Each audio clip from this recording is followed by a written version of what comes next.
तो यहाँ पे इस वीडियो में हम बात करने वाले हैं इकोलॉजिकल पिरामिड कॉन्सेप्ट की। इकोलॉजिकल पिरामिड कॉन्सेप्ट एक ग्राफ है या फिर एक रिप्रेजेंटेशन है, ग्राफिकल रिप्रेजेंटेशन, जिसके अंदर में हम किसी फूड चेन की क्वांटिटेटिव वैल्यूज को रिप्रेजेंट करते हैं। ऐसी वैल्यूज जिनको मेजर किया जा सकता है उनको बोलते हैं क्वांटिटेटिव वैल्यूज। तो फूड चेन की किसी क्वांटिटेटिव वैल्यू को अगर हम ग्राफिकली रिप्रेजेंट करते हैं तो that is called as ecological pyramid. Ecological pyramid भी 3 टाइप्स के हो सकते हैं बेस्ड ऑन हम उस फूड चेन की किस पैरामीटर को रिप्रेजेंट कर रहे हैं। पिरामिड ऑफ नंबर हो सकता है, अगर हम उस फूड चेन में मिलने वाले नंबर ऑफ ऑर्गेनिज्म को रिप्रेजेंट करते हैं then it is pyramid of number. दूसरा होता है पिरामिड ऑफ बायोमास, कितना बायोमास हर एक ट्रॉफिक लेवल पर उस फूड चेन में प्रेजेंट है, अगर हम उसको ग्राफिकली रिप्रेजेंट करेंगे then it is pyramid of biomass. और थर्ड होता है पिरामिड ऑफ एनर्जी, हर ट्रॉफिक लेवल में कुछ एनर्जी स्टोर्ड होती है, अगर उसको हम रिप्रेजेंट करते हैं ग्राफ की फॉर्म में then it is called as pyramid of energy. तो इकोलॉजिकल पिरामिड पहले हम डेफिनेशन लिखते हैं। इकोलॉजिकल पिरामिड, जो इकोलॉजिकल पिरामिड है ये एक ग्राफिकल रिप्रेजेंटेशन है, ग्राफिकल रिप्रेजेंटेशन है। और ग्राफिकल रिप्रेजेंटेशन में हम क्या एक्सप्रेस करते हैं या फिर क्या रिप्रेजेंट करते हैं, एक्चुअल में represent one of 3 quantitative values of a food chain. किसी फूड चेन की इन 3 में से किसी एक पर्टिकुलर वैल्यू को हम रिप्रेजेंट कर रहे होते हैं। वो 3 वैल्यूज कौन कौन सी हो सकती हैं? नंबर को रिप्रेजेंट किया जा सकता है जिसमें हम पिरामिड ऑफ नंबर बोलते हैं, बायोमास को रिप्रेजेंट किया जा सकता है जिसको हम पिरामिड ऑफ बायोमास बोलते हैं, और थर्ड होता है एनर्जी को रिप्रेजेंट किया जा सकता है जिसको हम पिरामिड ऑफ एनर्जी कह करके बुलाते हैं। तो फूड चेन के इन 3 पैरामीटर्स के रिस्पेक्ट में इकोलॉजिकल पिरामिड बनाए जाते हैं। अब एक इकोलॉजिकल पिरामिड, पहले हम जनरल बात करते हैं। इकोलॉजिकल पिरामिड के अंदर में हम इस तरह के बार्स का इस्तेमाल करते हैं, ये जो ग्राफ बनाते हैं हम इस तरह के बार्स का इस्तेमाल करते हैं। ये हर एक बार एक पर्टिकुलर ट्रॉफिक लेवल को रिप्रेजेंट कर रहा है। अगर हम बोले सबसे नीचे वाला बार ट्रॉफिक लेवल नंबर 1 को रिप्रेजेंट कर रहा है, इसका मतलब यहाँ पे प्लांट्स आएंगे या फिर प्रोड्यूसर्स आएंगे। ये फर्स्ट ट्रॉफिक लेवल है जिसमें प्लांट्स आते हैं, फोटोसिंथेटिक ऑर्गेनिजम्स आते हैं। इसके ऊपर में ट्रॉफिक लेवल नंबर 2, जहाँ पे हर्बीवोर एनिमल्स आते हैं जो प्लांट्स को फीड करते हैं। तो this is trophic level number 2। Trophic level number 2 के बाद में ट्रॉफिक लेवल नंबर 3, जिसमें कार्निवोर्स आते हैं, प्रीडेटर्स आते हैं, कार्निवोर जो दूसरे हर्बीवोर्स को खाता है। Trophic level number 4 top carnivore, जो सबसे बड़ा कार्निवोर है उस एरिया में, वो हमारा इस पे रिप्रेजेंट किया जाता है। तो हर एक स्लैब, अलग अलग स्लैब जैसे जैसे ऊपर कर रहे हैं हम, वैसे फूड चेन में अलग अलग ट्रॉफिक लेवल्स पे हम मूव कर रहे हैं। इसके अलावा एक और चीज याद रखना, ये जो हमने लेंथ बनाई है, स्लैब की जो लेंथ है, ये किसको रिप्रेजेंट करती है? इस स्लैब की length is directly proportional to quantitative value. ये स्लैब जितना बड़ा होगा, क्वांटिटेटिव वैल्यू वो डायरेक्टली प्रोपोर्शनल है उस पर्टिकुलर पैरामीटर के क्वांटिटेटिव वैल्यू के। मतलब सबसे नीचे वाला स्लैब देखो सबसे बड़ा है, मतलब इसकी वैल्यू सबसे ज्यादा है, इसका न्यूमेरिकल वैल्यू बड़ा होगा। इसके ऊपर इससे छोटा है, मतलब इसका न्यूमेरिकल वैल्यू थोड़ा सा छोटा होगा। इसके ऊपर और छोटा है, मतलब इसका न्यूमेरिकल वैल्यू और छोटा होगा। और उसके ऊपर सबसे छोटा है, मतलब उसका न्यूमेरिकल वैल्यू और छोटा है। इस तरह का पिरामिड कहलाता है upright pyramid. Upright pyramid, upright pyramid यानी कि जैसे नॉर्मली एक पिरामिड कैसा होता है भाई, नॉर्मली जब हम पिरामिड की बात करते हैं तो नीचे से उसका बेस बड़ा होता है और ऊपर जाकर वो छोटा होता रहता है। तो जब नॉर्मल पिरामिड बनता है, एक्चुअल पिरामिड जैसा बनता है, then it is called as upright pyramid या फिर स्ट्रेट पिरामिड। लेकिन इसमें कुछ वेरिएशंस भी देखने को मिलेंगे। कुछ केसेस के अंदर हमें अपराइट पिरामिड के अलावा भी अलग अलग शेप देखने को मिलती है, उसके एग्जाम्पल हम आगे चलकर देखेंगे। लेकिन सबसे कॉमन टाइप का यही वाला पिरामिड शेप हमें देखने को मिलेगा। पहले हम बात करते हैं पिरामिड ऑफ नंबर की।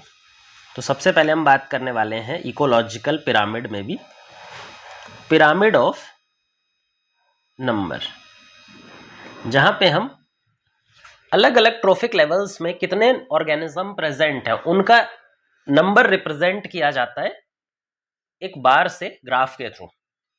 जब इकोलॉजिकल पिरामिड ऑफ नंबर की बात करेंगे तो पहले हम स्टार्ट करते हैं फॉरेस्ट इकोसिस्टम। फॉरेस्ट की बात कर लो, सेम टाइप का पिरामिड ग्रासलैंड में भी बनता है, डेजर्ट में बनता है। इनफैक्ट किसी भी टेरेस्ट्रियल प्लांट बेस्ड इकोसिस्टम में सेम ये चीज फॉलो होगी, चाहे हम फॉरेस्ट की बात करें, ग्रासलैंड की बात करें या फिर डेजर्ट की बात करें। अगर इस तरह का कोई इकोसिस्टम है तो वहां पे सेम टाइप का पिरामिड बनेगा, जहां पे जो प्रोड्यूसर्स होंगे उनका नंबर ज्यादा रहता है। चाहे आप देखें कहीं पर भी प्लांट्स का नंबर तो ज्यादा होगा ना, प्लांट्स ले लो या फिर ग्रास ले लो, जो घास होती है ग्रासलैंड में, इनका नंबर ज्यादा होता है। इनके ऊपर में ग्रो करते हैं हर्बीवोर्स। मान लो डियर ग्रो कर रहा है, जो हर्बीवोर ऑर्गेनिज्म है डियर, उनका नंबर कम होगा। डियर को कौन फीड करेगा? लायन फीड करेगा, लायन फीड करेगा, तो लायन का नंबर और कम होता चला जाएगा। तो ट्रोफिक लेवल में जैसे जैसे हम ऊपर बढ़ रहे हैं उनका नंबर कम होता जा रहा है। या आप डेजर्ट के लिए भी बना सकते हो। डेजर्ट में फर्क सिर्फ इतना आएगा, प्लांट का टाइप चेंज हो जाएगा, एनिमल्स के टाइप चेंज हो जाएंगे, लेकिन शेप इसी तरह का दिखाई पड़ेगा। फॉरेस्ट में ये टाइप्स चेंज हो जाएंगे लेकिन शेप इसी तरह का दिखाई पड़ेगा। ग्रासलैंड का हमने यहाँ पे बना रखा है, तो इसको बोलते हैं एक अपराइट पिरामिड। इसका मतलब जब भी हम किसी डेजर्ट की बात करें, फॉरेस्ट की बात करें, ग्रासलैंड की बात करें, तो हमें अपराइट पिरामिड ही मिलने वाला है फॉर नंबर। फॉरेस्ट के बाद में जो सेकंड नंबर ऑफ पिरामिड हमें समझना है, that is tree based ecosystem. Tree based ecosystem मतलब यहां पे एक सिंगल ट्री है, बड़ा सा पेड़ है, एक ट्री जो होता है उसके ऊपर में भी तो कई सारे ऑर्गेनिज्म ग्रो कर रहे होते हैं। तो एक सिंगल ट्री भी एक अलग इकोसिस्टम को रिप्रेजेंट कर रहा होता है। तो जब हम ट्री एक इकोसिस्टम को मान के चलेंगे तो यहाँ पे पिरामिड ऑफ नंबर चेंज हो जाता है, उसका शेप चेंज हो जाता है। यहाँ पे एक सिंगल ट्री है, एक बड़ा सा ट्री है, लेकिन एक ही ट्री है, तो मतलब ट्रोफिक लेवल नंबर 1 पे इसका नंबर कितना है? 1। सिर्फ एक ही ट्री है। इस ट्री के ऊपर में कई सारे इंसेक्ट फीड करते हैं। आपको मालूम है भाई, एक ट्री के ऊपर में कितने इंसेक्ट हो सकते हैं? बहुत सारे इंसेक्ट हो सकते हैं। तो जो हर्बीवोर इंसेक्ट्स हैं उनका नंबर इस पर्टिकुलर ट्री पे 1 से तो ज्यादा ही होगा। मतलब ये स्लैब जो है सेकंड वाला वो पहले वाले से बड़ा आएगा। तो यहाँ पे आपको देख सकते हैं कि जो इन्वर्टेड शेप हमें बनता हुआ दिखाई पड़ रहा है। नेक्स्ट ट्रॉफिक लेवल पर चलते हैं। नेक्स्ट ट्रॉफिक लेवल के अंदर में बर्ड्स होती हैं। जो थर्ड ट्रॉफिक लेवल जो इंसेक्ट्स को फीड करती हैं, दे आर बर्ड्स। लेकिन क्या एक पेड़ पर मिलने वाली बर्ड्स का नंबर इंसेक्ट से ज्यादा होगा? कभी भी नहीं भाई, इंसेक्ट्स ज्यादा होते हैं, बर्ड्स कम होती हैं। तो जब हम थर्ड ट्रॉफिक लेवल पर बात कर रहे हैं तो वहां पे ये वापस से स्ट्रेट होने लगता है। तो इसीलिए जो ट्री बेस्ड इकोसिस्टम है इसको हम इन्वर्टेड पिरामिड तो बोल ही सकते हैं। इन्वर्टेड पिरामिड तो बोलते ही हैं क्योंकि जो हर्बीवोर्स हैं, हर्बीवोरस इंसेक्ट, उनका नंबर ट्री से ज्यादा है। लेकिन अगर आप ध्यान से ऑब्जर्व करो तो इन्वर्टेड से ज्यादा अच्छा शेप इसका बोला जाता है स्पिंडल शेप। जो ज्यादा बेटर टर्मिनोलॉजी है दैट इज स्पिंडल शेप। अगर कभी दोनों शेप आपके क्वेश्चन में आ जाए, इन्वर्टेड शेप और स्पिंडल पिरामिड, तो आपको स्पिंडल पिरामिड को प्रेफर करना है, क्योंकि इसका जो ओवरऑल शेप आता है ना वो स्पिंडल शेप का आता है। स्पिंडल शेप यानी बीच में से मोटा होता है और दोनों एंड्स पे उसका जो विड्थ होती है वो कम होती है। तो दोनों एंड्स से वो पतला होता है लेकिन बीच में से सेंटर से वो मोटा दिखाई पड़ता है। इसको बोलते हैं स्पिंडल शेप। तो ट्री बेस्ड इकोसिस्टम में हमें इन्वर्टेड या फिर स्पिंडल शेप बेटर हम मानेंगे। थर्ड जो हमारा एग्जाम्पल है इको पिरामिड ऑफ नंबर का, वो हमें पढ़ना है एक्वेटिक इकोसिस्टम्स में। या एक्वेटिक इकोसिस्टम से पहले हम, ठीक है, एक्वेटिक इकोसिस्टम ठीक है, इसके बाद हम कर लेंगे दूसरा वाला एक्वेटिक इकोसिस्टम। एक्वेटिक इकोसिस्टम में पॉन्ड आ जाएगा, लेक आ जाएगी, सी आ जाएगा, एटसेट्रा। तो सारे जितने भी एक्वेटिक इकोसिस्टम है वो यहाँ पे काउंट किए जाएंगे। एक्वेटिक इकोसिस्टम के अंदर में एक खास बात दिखाई पड़ती है कि यहाँ पे पिरामिड अपराइट ही मिलता है हमेशा। नंबर का पिरामिड एक्वेटिक इकोसिस्टम में हमेशा अपराइट मिलता है। पर ये जो पिरामिड है इसका बेस बहुत बड़ा होता है। ये भले से अपराइट है लेकिन जो इसका बेस होता है वेरी ह्यूज। किसी भी इकोसिस्टम के कंपैरिजन में एक्वेटिक इकोसिस्टम का नंबर पिरामिड, उसका जो बेस होता है, बेस यानी कि जो प्रोड्यूसर वाले को रिप्रेजेंट करने वाला स्लैब है, वो बहुत ज्यादा बड़ा होता है। इसका मतलब अगर हम नंबर का पिरामिड बनाएंगे तो इसका पिरामिड नंबर, इसका बेस बहुत बड़ा आएगा। अब ऐसा क्यों होता है? क्योंकि जो फर्स्ट ट्रोफिक लेवल यानी कि जो इसको हम प्रोड्यूसर बोल रहे हैं एक्वेटिक इकोसिस्टम में, ये प्रोड्यूसर एक्चुअल में होते क्या हैं? ये प्रोड्यूसर फाइटोप्लैंक्टॉन्स होते हैं। ये प्रोड्यूसर्स क्या होते हैं? फाइटोप्लैंक्टॉन्स या फिर एल्गी। अब आपको मालूम है पर यूनिट एरिया में जो फाइटोप्लैंक्टॉन्स का नंबर होगा, जो सिंगल सेल ऑर्गेनिज्म है, ये बहुत माइन्यूट ऑर्गेनिजम्स होते हैं फाइटोप्लैंक्टॉन्स, तो पर यूनिट एरिया या फिर पर वॉल्यूम एरिया में, per unit volume of water में कितने सारे फाइटोप्लैंक्टॉन्स रह सकते हैं, उनका नंबर इतना ज्यादा रहता है कि नंबर इकोसिस्टम में, नंबर बेस्ड पिरामिड में जो स्लैब की लेंथ होगी वो किसी भी पिरामिड ऑफ नंबर, किसी भी इकोसिस्टम से जब हम कंपेयर करेंगे तो ज्यादा निकल करके आएगी, क्योंकि इसका नंबर एक इकोसिस्टम में बहुत ज्यादा हो सकता है। फाइटोप्लैंक्टॉन्स का नंबर पॉन्ड के अंदर कितना ज्यादा होगा आप इमेजिन भी नहीं कर सकते। तो बहुत ज्यादा बड़ा ये बेस निकल करके आता है। इस फाइटोप्लैंक्टॉन्स या फिर एल्गी को कौन फीड करता है? जू प्लैंक्टॉन्स। तो जू प्लैंक्टॉन्स भी तो माइन्यूट ऑर्गेनिज्म है, इनका नंबर भी बहुत ज्यादा आता है, लेकिन इनका नंबर फाइटोप्लैंक्टॉन्स के कंपैरिजन में कम आता है। फिर आते हैं फिश की बात करते हैं। तो जो फिश होती है उसका नंबर फर्दर कम होता जाता है। तो जैसे जैसे हम ऊपर जा रहे हैं यहाँ पे भी अपराइट पिरामिड देखने को मिलता है, लेकिन उसका बेस जो है वो बहुत बड़ा देखने को मिलेगा, क्योंकि यहाँ पे प्लांट्स जो है सिंगल सेल या फिर फ्यू सेल प्लांट्स होते हैं, छोटे छोटे प्लांट्स होते हैं। और छोटे छोटे प्लांट्स एक यूनिट एरिया में कितने ज्यादा हो सकते हैं उनका नंबर, वो आप इमेजिन कर सकते हैं। अब बात करते हैं कि इन्वर्टेड पिरामिड ऑफ नंबर की। लास्ट पिरामिड ऑफ नंबर हमें पढ़ना है for a parasitic food chain. Parasitic food chain, जब हमने फूड चेन पढ़ाया था तो आपको बताया था कि फूड चेन ग्रेजिंग और डेट्राइटस के साथ में एक और तरह का फूड चेन होता है जिसका नाम है पैरासिटिक फूड चेन, जिसमें कुछ पैरासाइट होते हैं जो होस्ट ऑर्गेनिज्म से अपना फूड ऑब्टेन करते हैं। तो किसी प्लांट और एनिमल की बॉडी पे अगर होस्ट पैरासाइट ग्रो कर रहा है तो ऐसी फूड चेन को बुलाया जाता है parasitic food chain. Parasitic food chain में जो पिरामिड ऑफ नंबर है वो पूरी तरह से इन्वर्टेड निकल करके आता है। वो पूरी तरह से क्या निकल करके आएगा? इन्वर्टेड। एग्जाम्पल समझते हैं और क्लियर होगा। मान लो हमारे पास में एक ट्री है, हमारे पास में क्या है? एक ट्री है बड़ा सा। इस ट्री के ऊपर में ग्रो करते हैं, इस ट्री के ऊपर में क्या ग्रो कर रहे हैं? इस ट्री के ऊपर में ग्रो कर रहे हैं इंसेक्ट्स। इंसेक्ट्स, एक प्लांट के ऊपर कितने इंसेक्ट्स हो सकते हैं? बहुत सारे इंसेक्ट्स हो सकते हैं। इन इंसेक्ट्स के ऊपर ये जो इंसेक्ट है, तो यहां पे हम बनाते हैं, हमारे पास मान लो एक ट्री है, एक बड़ा सा क्या है? ट्री, मतलब प्रोड्यूसर। इस ट्री के ऊपर में मल्टीपल बर्ड्स फीड कर रही हैं। एक ट्री पे कितनी बर्ड्स हो सकती हैं भाई? बहुत सारी बर्ड्स हो सकती हैं। अच्छा, इस बर्ड की बॉडी के ऊपर में कुछ पैरासाइट ग्रो करते हैं, लाइस ग्रो करते हैं। जैसे हमारे पास में हमारी बॉडी में ह्यूमन लाइस होते हैं ना, वैसे ही कई बार बर्ड्स के ऊपर में बर्ड लाउस होते हैं जो उनका ब्लड सक कर रहे होते हैं। तो बर्ड की बॉडी पर बर्ड लाउस ग्रो कर रहे हैं जो कि इनके पैरासाइट हैं, इनके ब्लड को सक कर रहे होंगे। और एक बर्ड पे मल्टीपल बर्ड लाउस हो सकते हैं, मतलब उनका नंबर बर्ड से भी ज्यादा है, तो उसका पैरामीटर और बड़ा आया। तो ये बर्ड लाउस क्या है? एक्चुअल में पैरासाइट। अच्छा, ये जो पैरासाइट है इनके ऊपर एक और तरह का पैरासाइट ग्रो कर सकता है जिसका नाम है हाइपर पैरासाइट। जब हमने पैरासिटिक फूड चेन बनाई थी तो वहां पे एक टर्म बनाया था आपको, हाइपर पैरासाइट।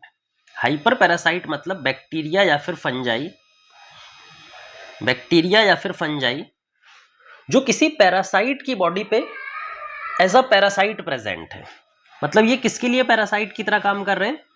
ये खुद इस पैरासाइट, जो ये बर्ड लाउस है, इसके ऊपर, इसकी बॉडी पर बैक्टीरिया और fungi as a parasite grow कर रहे हैं।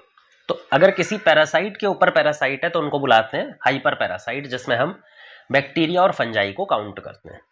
अब ध्यान से देखो, ये जो शेप निकल करके आ रहा है पिरामिड का, ये शेप कैसा है? इन्वर्टेड शेप है, इसी को बोलते हैं इन्वर्टेड पिरामिड। तो ये हमारे पास में एक इन्वर्टेड पिरामिड को रिप्रेजेंट कर रहा होता है। नंबर के बाद में जो सेकेंड टाइप का पिरामिड हम समझ रहे थे, दैट वाज बायोमास का पिरामिड। तो नंबर के बाद में जो सेकेंड टाइप का इकोलॉजिकल पिरामिड है, that is pyramid of biomass. Biomass यानी कि किसी एक ट्रॉफिक लेवल में कितना ऑर्गेनिक मैटर, कितना बायोमास प्रेजेंट है, अगर हम उसको एक पिरामिड में रिप्रेजेंट करते हैं, then it is pyramid of biomass. Pyramid of biomass में भी सेम हम ऑर्डर फॉलो करेंगे। पहले हम फॉरेस्ट की बात करते हैं, फॉरेस्ट की बात करते हैं, या फिर किसी भी टेरेस्ट्रियल एरिया की बात करते हैं, टेरेस्ट्रियल इकोसिस्टम की बात करते हैं। आप फॉरेस्ट की बात कर लो या किसी भी टेरेस्ट्रियल इकोसिस्टम की बात कर लो, चाहे ट्री बेस्ड इकोसिस्टम की बात कर लो, किसी की भी बात कर लो, जितने भी टेरेस्ट्रियल इकोसिस्टम आते हैं वहां पे पिरामिड ऑफ बायोमास हमेशा अपराइट दिखाई पड़ेगा। पिरामिड ऑफ बायोमास हमेशा कैसा दिखाई पड़ेगा? अपराइट दिखाई पड़ेगा। मतलब प्रोड्यूसर का बायोमास ज्यादा होगा और ऊपर की तरफ जब हम जाएंगे तो बायोमास लगातार कम होता जाएगा। जैसे हम यहाँ पे एक प्लांट बनाए, ग्रास,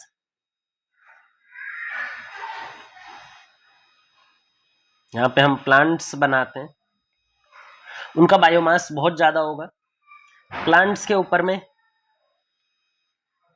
जो डियर फीड कर रहा है, जो कैटल्स फीड कर रहा है, उनका बायोमास कम होगा कंपैरेटिवली, और जो लायन होगा उसका बायोमास और कम हो जाएगा। तो किसी भी तरह का आप बना सकते हो। आप एक ट्री बेस्ड इकोसिस्टम भी बना सकते हो। मान लो हमारे पास में एक ट्री है,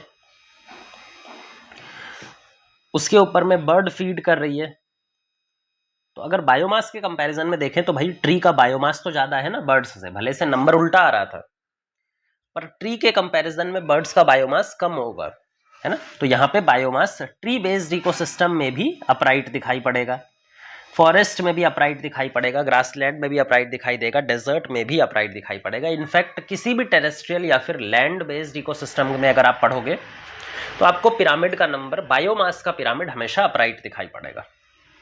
अच्छा, अगर लैंड बेस्ड या फिर टेरेस्ट्रियल इकोसिस्टम में पिरामिड हमेशा अपराइट है, तो इन्वर्टेड कहाँ दिखाई पड़ेगा? एक्वेटिक इकोसिस्टम में।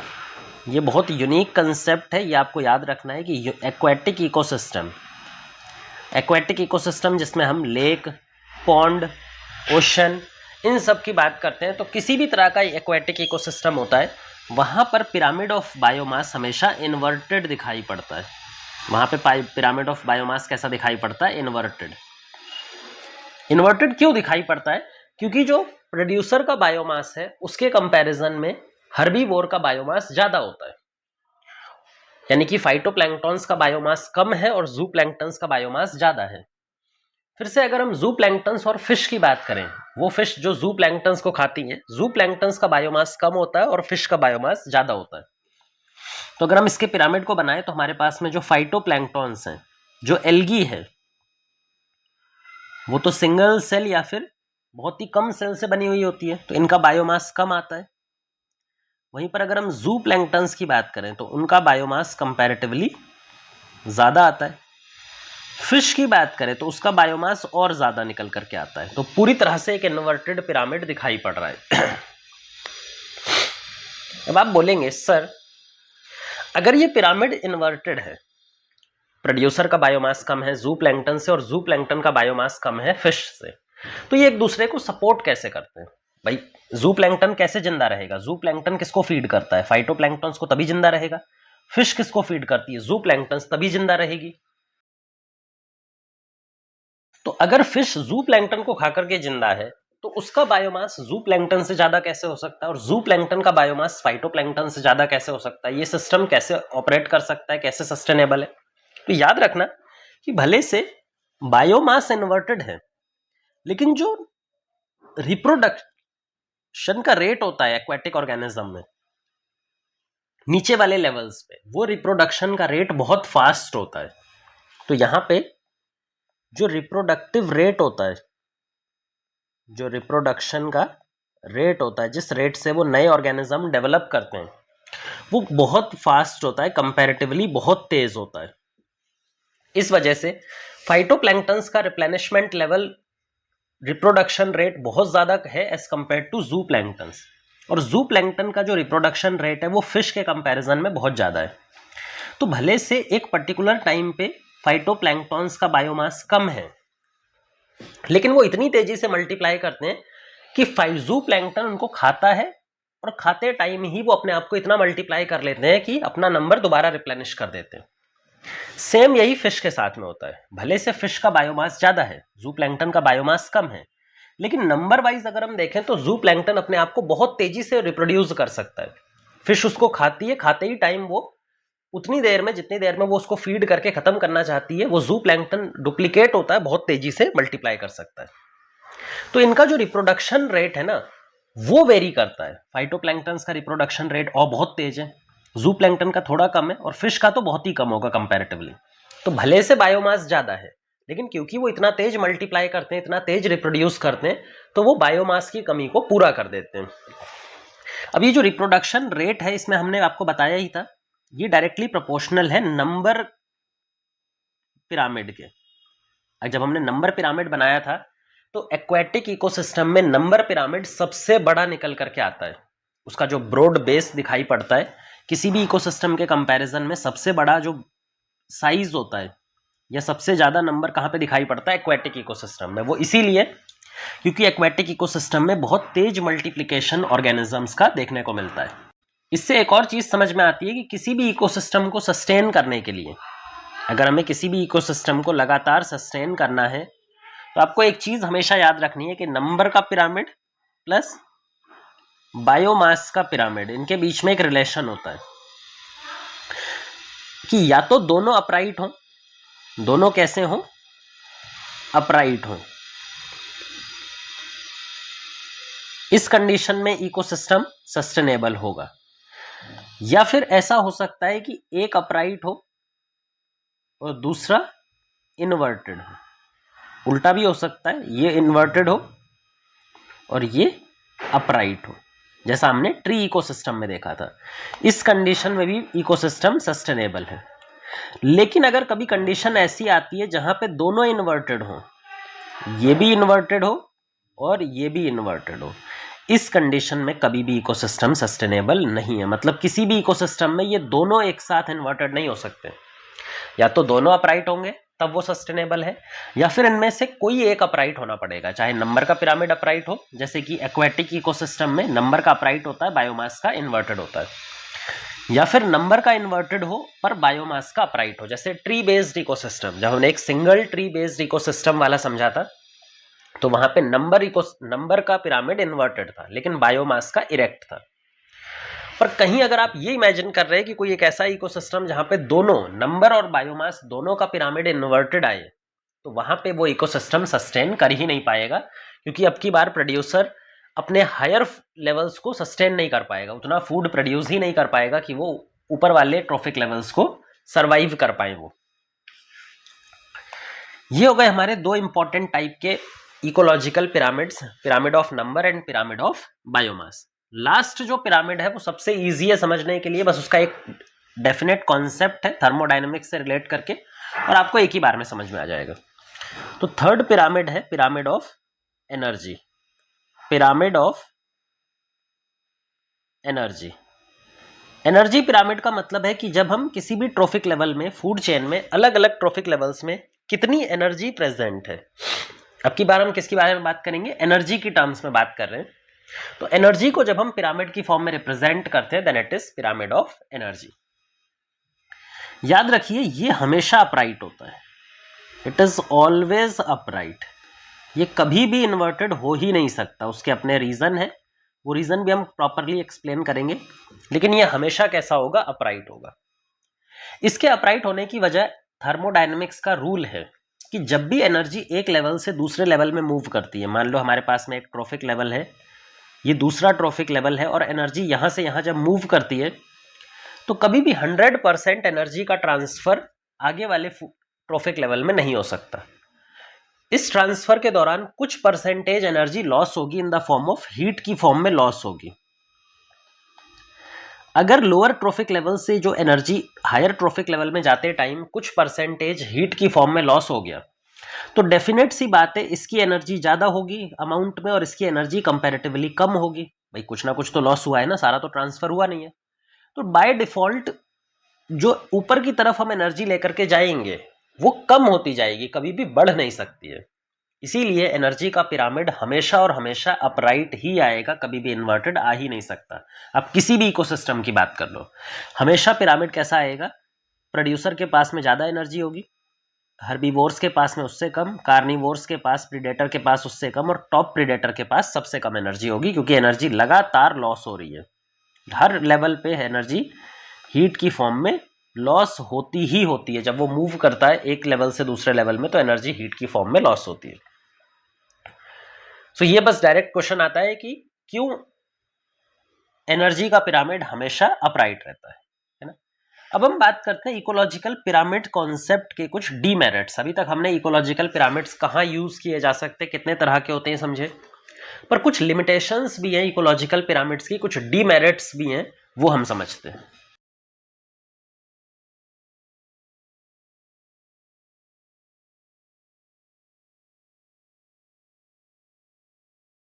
सबसे पहला डीमेरिट या लिमिटेशन है इकोलॉजिकल पिरामिड की, वो ये है कि कोई भी इकोलॉजिकल पिरामिड फूड चेन पे बेस्ड होता है, नॉट फूड वेब।